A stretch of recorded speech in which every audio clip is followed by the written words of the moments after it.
उत्तर प्रदेश की राजधानी भोपाल से बीके हिंदुस्तानी यूट्यूबर नेशनल मीडिया फाउंडेशन नई दिल्ली समूह पत्रकारिता परिषद नई दिल्ली आज ग्राम पंचायत ग्वाड़ी पहुंची है। जहां पर हम खड़े हैं वो ग्राम हथनापुर जो ग्वाड़ी पंचायत के अंतर्गत आता है। ये संध्या का काल, मां नर्मदा का दक्षिण तट, दादा धुनीवाले की तपस्वी स्थली आंवली घाट से लगा हुआ घाट हथनापुर। दादा धुनीवाले जी की जो तपस्या थी वो प्रमाणित थी और उनका जन्म उत्तर तट पर हुआ। दुर्गादास परिवार के लोगों ने उनका नाम रखा। उन्हें ऐसा लगा कि मुझे मां नर्मदा के उस तट पर जाके तपस्या करना है और वे मां नर्मदा के दक्षिण तट पर आंवली घाट आ गए। आंवली घाट पर उन्होंने सबसे पहले एक गुलर का पेड़ लगाया और उस पेड़ के नीचे पत्थरों की नींव से एक छोटी सी कुटिया बनाई। उस कुटिया में एक दुलार रखी, उन्होंने एक गौ माता रखी और नित्य प्रति वे मां नर्मदा का स्नान करने के बाद में मां नर्मदा की पूजा अर्चना कर परिक्रमा वासियों की सेवा में लग गए और मां नर्मदा की सेवा में लग गए। धीरे धीरे उनको मां नर्मदा के आशीर्वाद से कुछ सिद्धियां मिलना चालू हुई और वे सिद्धियां लोगों को समझ में आने लगी। उस समय हंडान पटेल यदुवंशी परिवार के यहाँ के माने हुए पटेलों में से थे। उनके केवल एक ही पुत्र नर्मदा प्रसाद पटेल, जिनकी 4-5 औलादें हैं, कमलेश पटेल और भी कुछ लोगों के नाम हैं, मैं जानता तो नहीं हूँ, पर बहुत बड़ा परिवार है। बच्चियाँ भी हैं, बच्चे भी हैं और उनकी ससुराल भांगिया में है। धीरे धीरे दादा धुनीवाले जी का प्रभाव मध्य प्रदेश सरकार और केंद्र सरकार तक पहुंचता गया। मां नर्मदा के आंवली घाट पर भव्य करोड़ों और लाखों रुपए का, अरबों रुपए का एक ब्रिज का निर्माण किया। उस ब्रिज के निर्माण से मां नर्मदा के दोनों तट आपस में एक हो गए और भोपाल का जो रास्ता है वो सीधा महाराष्ट्र नागपुर को हो गया। भोपाल से मंत्रीगण निकलते हैं, बैतूल होते हुए वे नागपुर पहुंच जाते हैं और नागपुर से भी महाराष्ट्र के मंत्रीगण निकलते हैं और वे मध्य प्रदेश के मुख्यमंत्री के विशेष कार्यक्रमों में इस मार्ग से होते हुए पहुंच जाते हैं। मैं वरिष्ठ पत्रकार बीके हिंदुस्तानी आपको समय समय पर आंवली घाट, हथनापुर और आसपास के गांवों के बारे में जानकारी प्रदान करता रहता हूं। शिवराज सिंह चौहान की सरकार आई और उसने सबसे पहले सलकनपुर से आंवली घाट और आंवली घाट से डोलेरिया और डोलेरिया से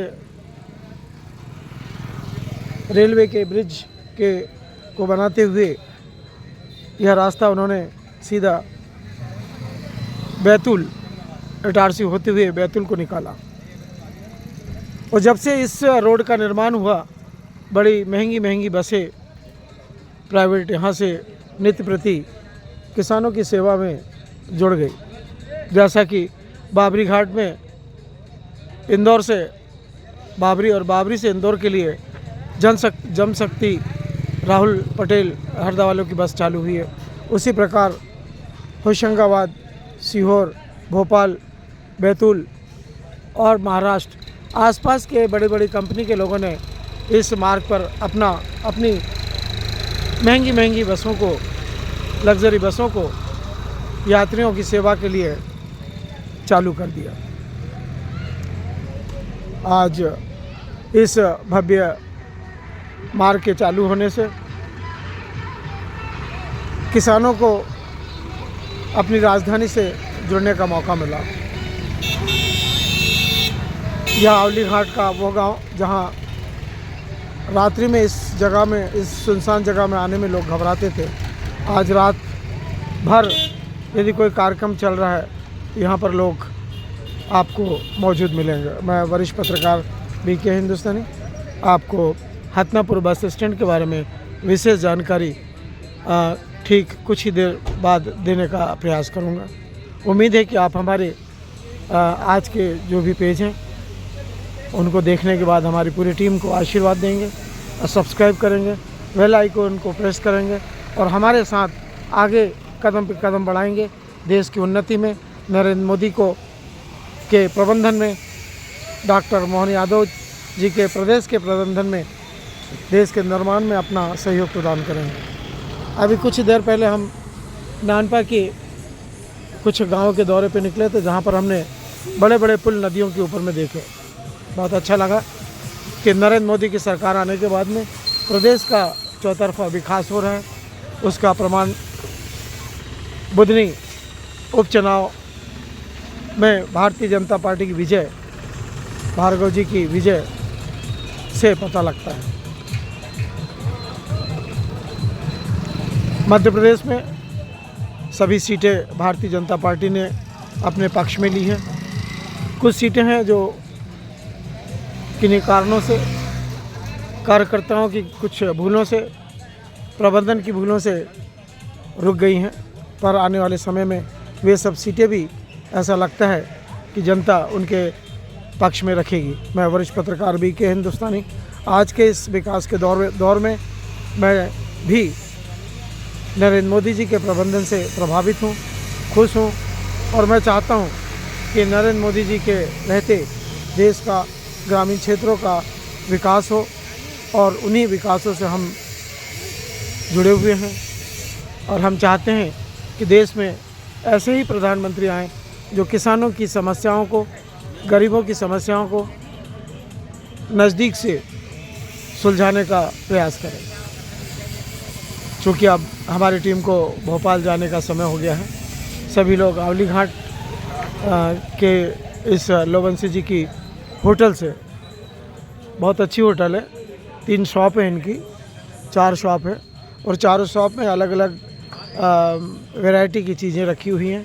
चाहे आप ब्रेड ले लो, चाहे टोस्ट ले लो, चाहे चाट ले लो, चाहे चाउमीन ले लो, चाहे साबुन ले लो, चाहे आप माला ले लो माँ नर्मदा जी के लिए या बच्चों के लिए कोई सामान ले लो, सभी यहाँ पर गिफ्ट के आइटम भी उपलब्ध है। मैं लोबंसी परिवार, लोबंसी जी जो यहाँ के सेठ हैं वे वरिष्ठ पत्रकार बीके हिंदुस्तानी के बहुत अच्छे मित्र भी रहे हैं। बचपन में उन्होंने इस मामा के गांव में लोबंसी जी के साथ में गिल्ली डंडा भी खेला है और आनंद की ज़िंदगी काटी है। आज लोबंसी जी इस व्यवसाय में लग गए हैं। एक छोटा सा टब था इनके पास में, पर उनकी मेहनत ने रंग लाया और धीरे धीरे आज 2 बच्चों के लिए इन्होंने भव्य 3 दुकानों का निर्माण किया, एक स्वयं के लिए और दोनों बच्चों के लिए। आज 4-5 कारीगरों के साथ में वह यह चाय नाश्ता एवं सभी जनरल स्टोर की दुकान को संचालित करते हैं। सामने ही लखन दायमा जी, नाव घाट के ठेकेदार, पुल बनने के बाद में उन्होंने एक ढाबे का निर्माण किया और इस आवली घाट हथनापुर में एक अपने निवास का भी निर्माण किया जहां वो अपने परिवार के साथ में विराजमान है। बाकी उनका जो ढाबा है किन्हीं कारणों से अभी संचालित नहीं किया जा रहा है। मैं वरिष्ठ पत्रकार बीके हिंदुस्तानी इस संध्या आरती के समय मां नर्मदा के दक्षिण तट आवली घाट से विशेष जानकारी देने जा रहा हूँ। इस समय हमारी टीम हथनापुर बस स्टैंड पर मौजूद है। उम्मीद करते हैं कि आप हमारे इस पेज को बड़ी गर्मियों तरीके से देख रहे होंगे। इन्हीं उत्साह और उमंग के साथ में मैं वरिष्ठ पत्रकार बीके हिंदुस्तानी जी के मित्र लोबंसी जी की इस भव्य दुकान पे अब अभी पुरानी छत को हटाकर नई छत का निर्माण किया जा रहा है और जो शेड पीछे थे उन शेड को कुछ और आगे लाया जा रहा है, जिससे कि भीड़ जब आए तो सभी को छत मिल सके। जय हिंद, जय भारत।